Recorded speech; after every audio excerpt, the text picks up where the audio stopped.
بسم الله الرحمن الرحیم. درنو لیدونکو ستړي مشئ. زه نصرت الله میرزا خیل یم. تاسو اقتصادي پرمختګ خپرونه ګورئ. لکه څرنګه چې تاسې په جریان کې یاستئ، د کرنې، اوبو لګولو او مالدارۍ وزارت د چتر لاندې د کورني تولیداتو د ودې او بازار موندنې په برخه کې یو ستر نندارتون په لار اچول شوی.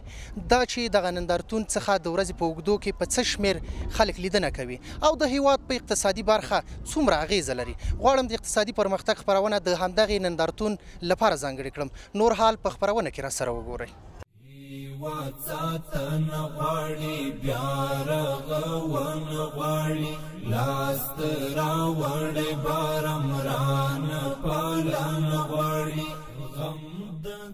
کابل کې د بزګر میله د کرنې او مالدارۍ محصولاتو 22 ملي څلور ورځنی نندارتون.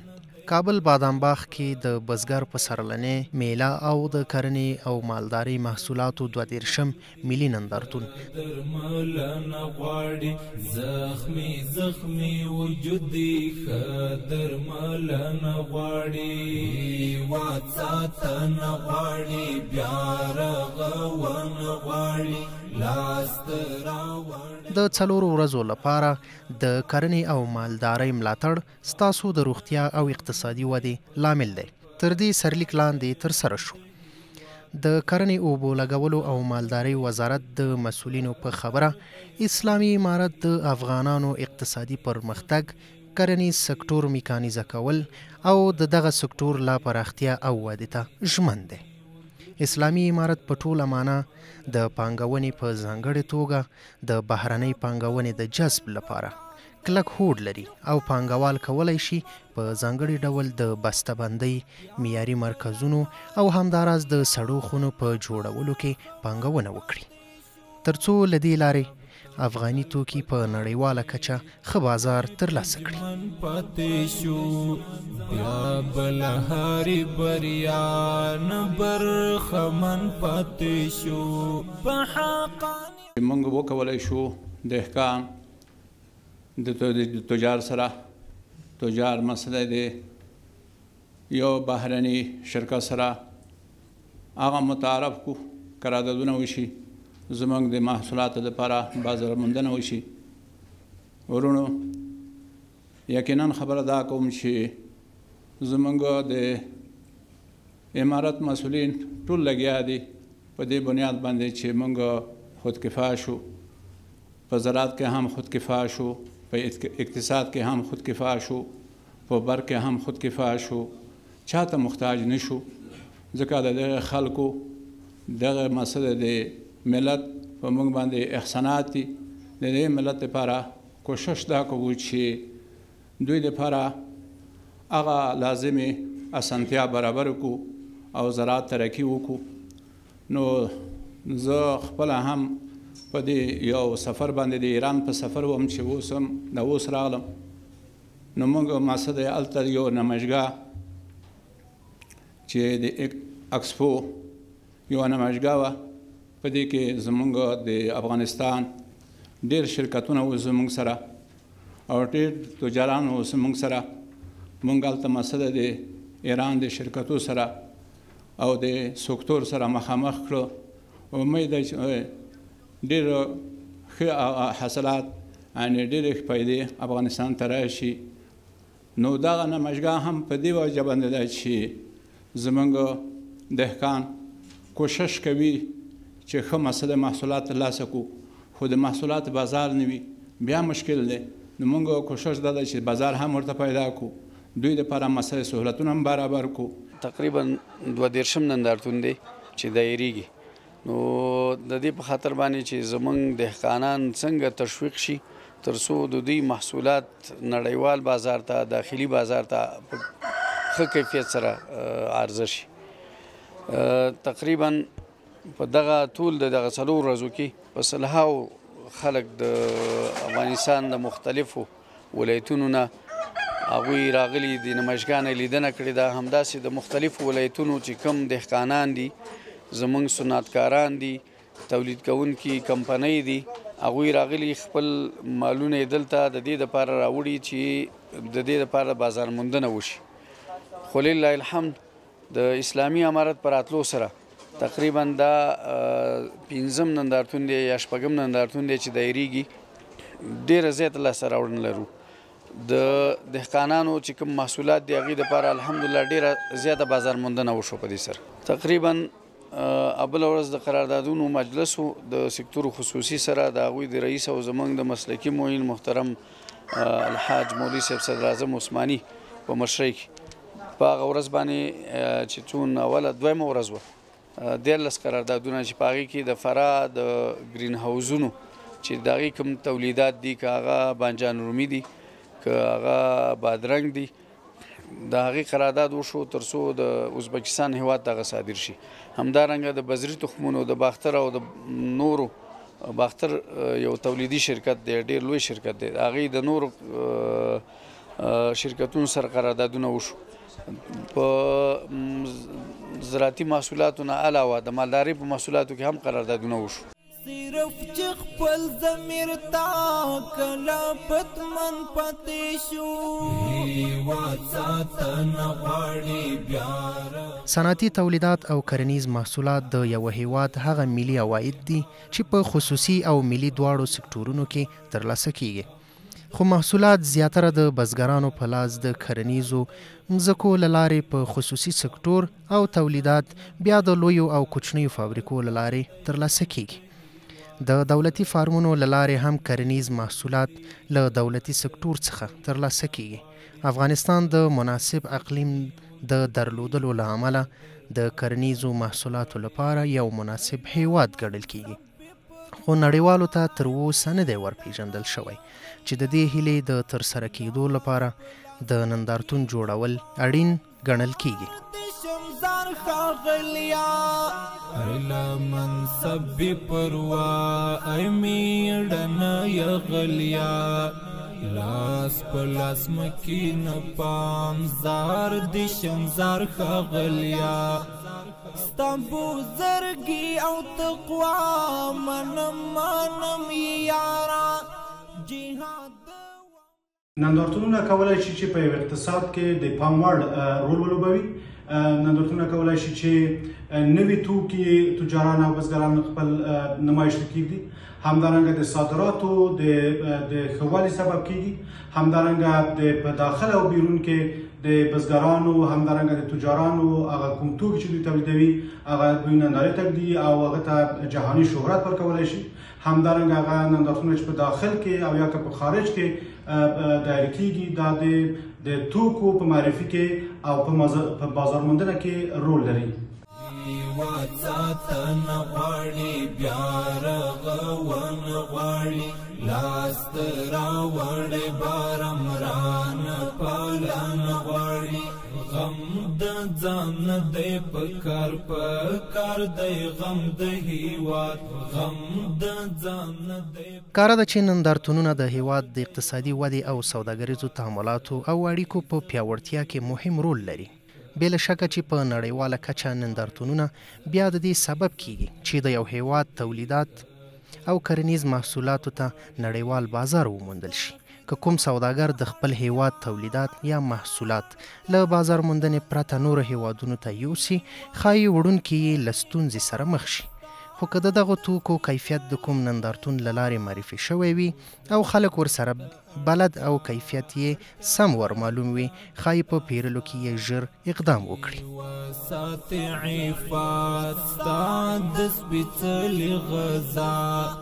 د دې سپېڅلې صوبې د دې ګټلې صوبې همدا عزت او وینو د شاهد شوي اشنا.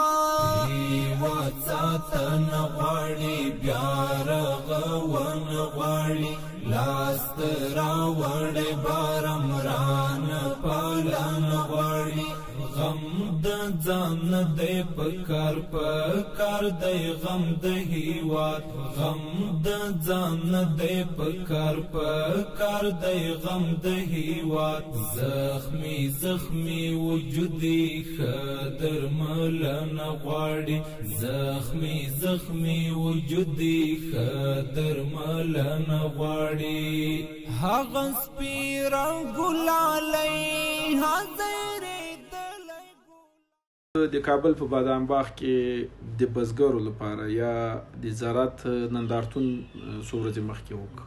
د دې نندارتون ګټې داسې موږ باید په دغسې نندارتونونو کې متخصص افراد اشخاص او دغسې د سیمې زراعت یا عصري زراعت د هغو وسایط ځکه موږ باید سیمینارونه نندارتونونه د خپل ظرفیت د لوړونې لپاره باید جوړ کړو او په هغه باندې باید قدم په قدم کار وشي. دا په ولایاتو کې باید وشي، په مراکزو کې باید وشي او په دې باندې دا باید تعقیب شي. د موږ بزګرو ته د موږ خصوصا په دې بخش کې تاجرانو ته یا هغه زمیندارو ته چې زراعت کې غټه ونډه لري هغو ته باید قدم په قدم د عصري زراعت هغه کوم ظرفیتونه چې دي یا کومې وړتیاوې چې دي هغه وروښیو او دوی باید عصري زراعت ته راولو. ځکه که تاسې وګورئ موږ له دنیا ډېر شاته پاتې یو، له اوسني عصر نه، له وسایلو نه، له امکاناتو نه موږ قطعا استفاده نه کړې ده او نه یې کولی شو.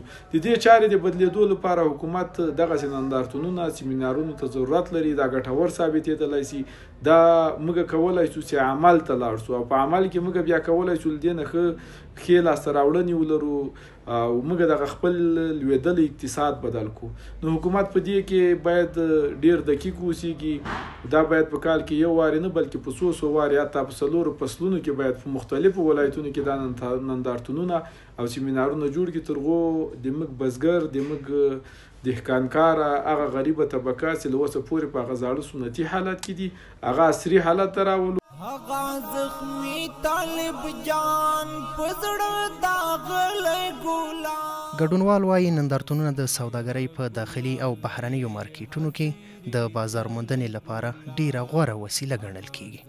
کرنیز نندارتونونه د بزګرانو، متشبثینو او تولیدونکو لپاره دا فرصت برابروي چې خپل تولیدات د ملي او نړیوالو اخیستونکو مخې ته وړاندې کړي.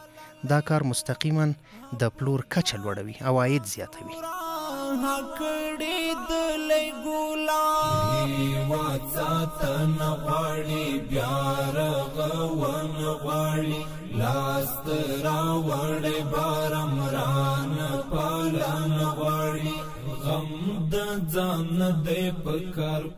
بسیار خوشحال هستم که در این عرصه ما این محصولات تولید میکنیم.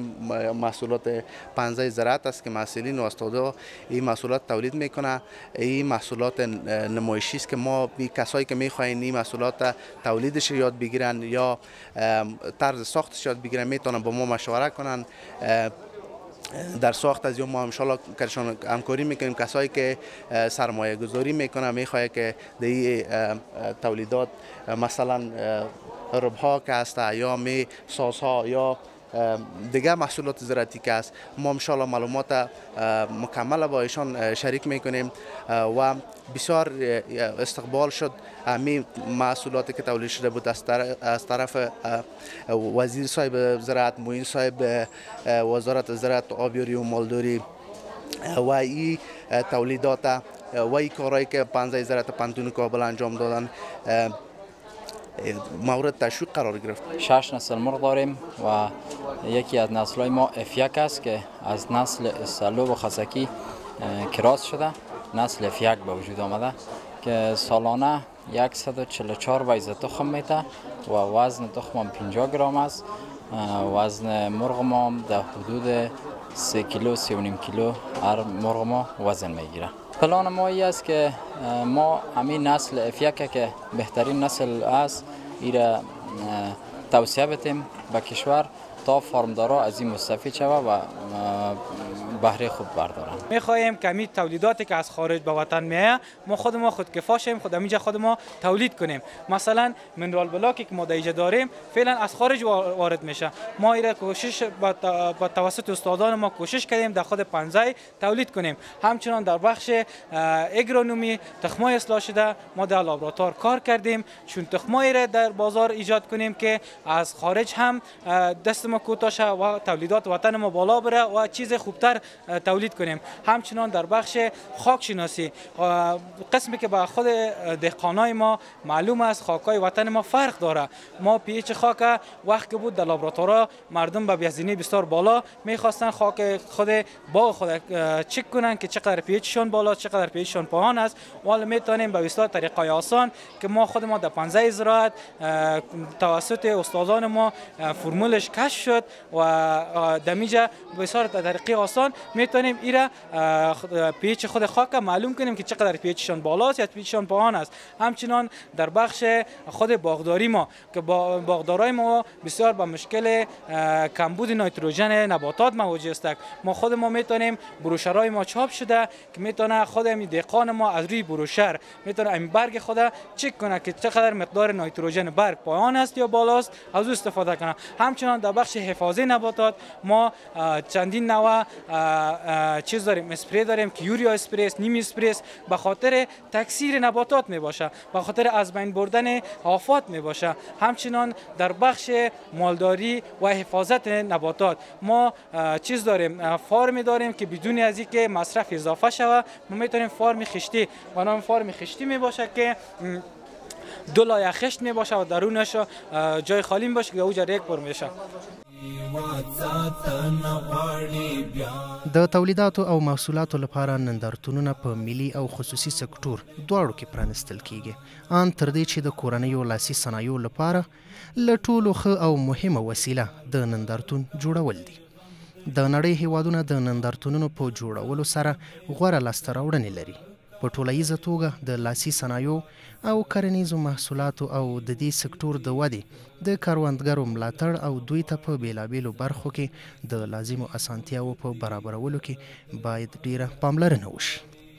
لیدونکي وایي په هیواد کې د لاسي صنایعو د پراختیا او د کرنیز سکتور د ودې د کروندګرو ملاتړ او دوی ته اسانتیاوې برابرول د اسلامي امارت دنده ده او د اسلامي امارت مسؤلین باید د هیواد د کرنې د پراختیا او میکانیزه کولو په برخه کې لا زیات پروګرامونه طرحه او پلي کړي او په دې موخه د کرنیزو پانګوالو ترڅنګ د نړۍ د مرستندویو هیوادونو په ځانګړې توګه د اسلامي هیوادونو او خیریه بنسټونو هر اړخیزې مرستې را جلب او د یو سالم او منظم پروګرام له مخې د هیواد د کرنې مالدارۍ او بڼوالۍ چارو په پراختیا میکانیزه کولو او په هیواد کې د موجودو اوبو د ښه مدیریت کولو پر چارو ولګوي چې پر مټ یې له یوې خوا د خلکو د بوختیاو او له بلې خوا د هیواد د اقتصادي پرمختګ لپاره هر اړخیزه زمینه برابر شي.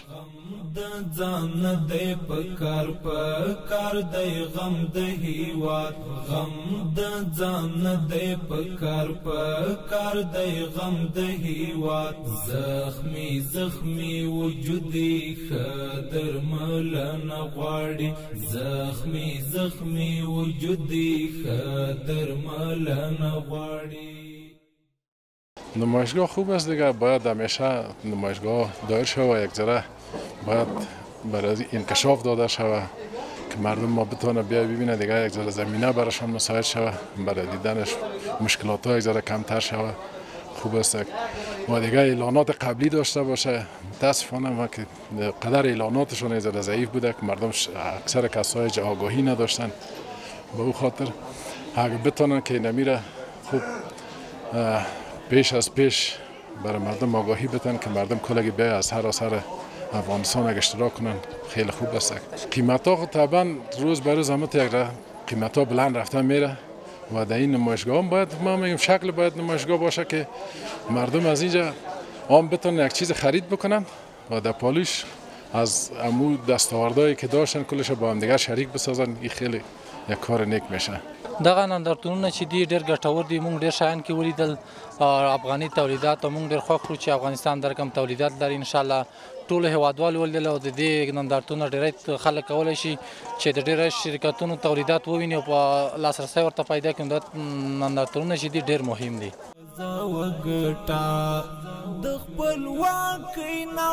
نندارتونونه د کروندګرو لپاره فرصت برابروي چې خپل تولیدات مستقیما پیرودونکو، سوداګرو او صادرونکو ته معرفي کړي. دا کار د منځګړو کسانو اړتیا کموي او ګټه زیاتوي.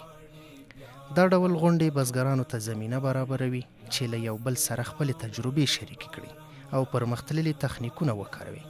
د یادونې وړ ده چې یاد نندارتون د روان کال 1404 د ثور له 11 څخه تر 14 نیټې پورې دوام لري. په شاوخوا 263 غرفو کې بزګرانو او صنعتکارانو خپل توکي او محصولات نندارې ته وړاندې کړي چې له شمیرو یې 56 غرفې د میرمنو لپاره ځانګړې شوي دي.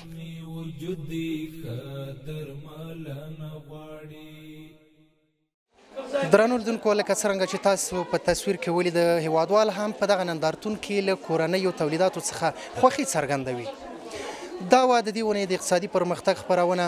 که خپرونه مو نه وي څارلې، د ملي او ملي نیوز له خواله رسنیو څخه یې څارلی شئ. تر بلې خپرونې د الله په امان.